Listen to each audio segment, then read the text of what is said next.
Ever place an order at a KFC in, say, Beijing, and then, I don't know, like, wondered if that data ended up on some random server in New York? Good question. Okay, maybe not, but it's something we should be thinking about, right? Absolutely. So today we're diving into data compliance. Well, it's more relevant than ever, wouldn't you say? Definitely, with how interconnected everything is these days. Exactly. And to help unpack it all, we're looking at this talk from APIDays.HK back in 2023. Ah, yes, I remember that one. Yeah, it's by Ming Wen, and he's got quite the resume. PMC chair of Apache API 6X, but also, get this, a co-founder and CEO.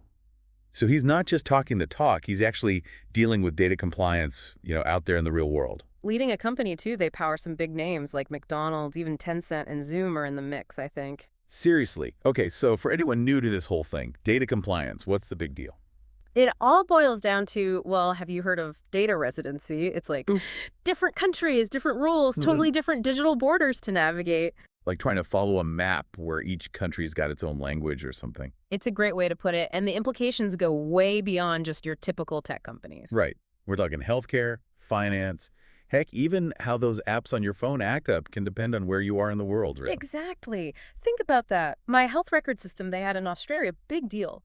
They basically had to rethink everything, about how they were storing data, especially the sensitive health stuff, had to make sure it stayed put within the country. Wasn't just a tech headache either, right? Yeah. Got pretty political, didn't it? Definitely highlighted that whole thing about like balancing data access with, well, a country wanting to keep its own data, sovereign. And it's not even just about keeping data in, is it? Sometimes it's who can get their hands on it from the outside. 100%. That's where things get really interesting. Look at the U.S. Cloud Act, for example. That thing has global reach. U.S. authorities can literally demand data, even if the servers are physically, like, on the other side of the planet. Talk about long-arm jurisdiction. Right. Goes to show just one country's laws, but the ripple effect is massive. Which brings us to, drum roll please, data partitioning. The heart of it all. It's like, imagine a giant, I'm talking massive, digital library, right? Yeah. And you got to organize it so the right books, in this case data, are on the right shelves and only accessible to people with the right clearance. And just like a library needs, a good system, a way to catalog everything, data partitioning, you got to really get those rules down, understand the ins and outs of how each piece of info should be handled. So we've talked about keeping data separate, but how do you actually do that? I mean, it's a big, messy world out there, digitally speaking, right? Yeah, it's not as simple as putting up a fence, that's for sure. This is where, the whole API gateway thing comes in. They're kind of like, how do I put it? The architects of this digital library we were just picturing. There you go. Making sure only the right folks with the right permissions are getting their hands on those specific books of data. Okay, so less magic library, more like, I don't know, the brains behind the whole operation. Exactly. API gateways, they're like traffic controllers, but for data. They're looking at all these different factors, not just location, which you might think is the obvious one. Right, because with the internet, isn't everyone everywhere all at once? You'd think so, wouldn't you? But it gets granular. We're talking user IDs, the type of data being requested, even what's inside that request itself, they can factor that in. Well, that's next level stuff. So give me an example. How's this actually working in the real world? Okay, picture this. You've got someone from, say, the UK, right? They're traveling in the US. They pull out their phone, open their banking app, just a quick balance check.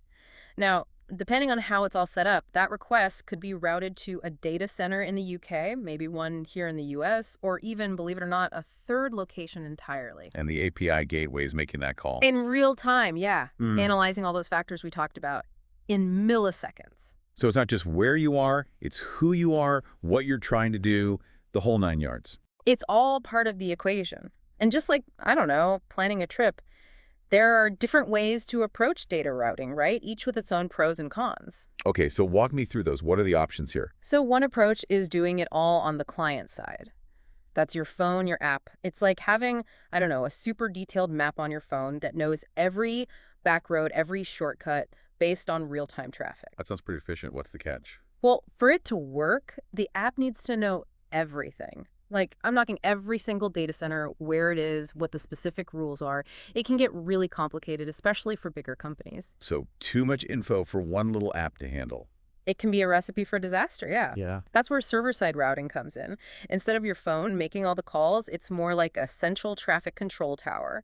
They see the big picture and direct everything from there. Makes sense. But isn't there a chance of, like, information overload? Too many servers, too much data flying around? Oh, absolutely. If you're not careful, it's a recipe for digital gridlock. Too many cooks in the kitchen, so to speak. Okay, so we've got the app making the decisions, potentially getting overwhelmed. We've got the servers calling the shots, risking chaos. Hmm. What's the sweet spot then? That's where you get into this whole multi-layer API gateway setup. It's kind of like having the best of both worlds. All right, you're going to have to break that down for me. So imagine this. You've got your first layer of API gateways, right? Mm-hmm. They're like the border patrol. They're doing the initial checks, making sure the data is heading in the right general direction based on those high-level factors. Okay, so they're making sure things don't go completely off the rails from the get-go. What happens after that initial check? Then it's on to the next layer. These are like the local guides, right? They're within the region, and they handle all the specifics, the finer details, based on the type of data, who is requesting it, that kind of thing. So it's a team effort. One for the big picture, global routing, and then another for the more localized experience. Exactly. And when it's done right, the whole thing works beautifully. Data gets where it needs to go, securely and efficiently. Okay, I think I'm getting the hang of this. It's like, when you zoom out and see all the moving parts working together. Exactly. And when it's done right, you don't even notice it, right? It's like, have you ever been on a website and everything just works? It loads fast, no weird glitches. You just get what you need when you need it. Exactly. It's the dream. But I bet it's also what happens when data compliance is done badly, Oh, right? yeah. Slow loading times, things not working right, the whole 9 yards. Makes you appreciate the good ones, doesn't it? For sure. So it's not just about following rules, is it? It's about using those rules to make things better for everyone, really. You got it. And the cool part, this whole area is always changing, always new stuff coming out. Which makes me think about that plugin Ming Wen mentioned, the API's traffic split.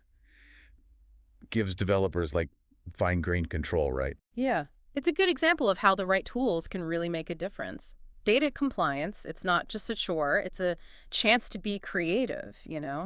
So next time our listeners are online, browsing or whatever, hopefully they'll remember this chat and think about all the invisible work going on behind the scenes. It's all connected. And who knows, maybe this is just the start as things get even more digital. Things are going to get even more interesting, that's for sure.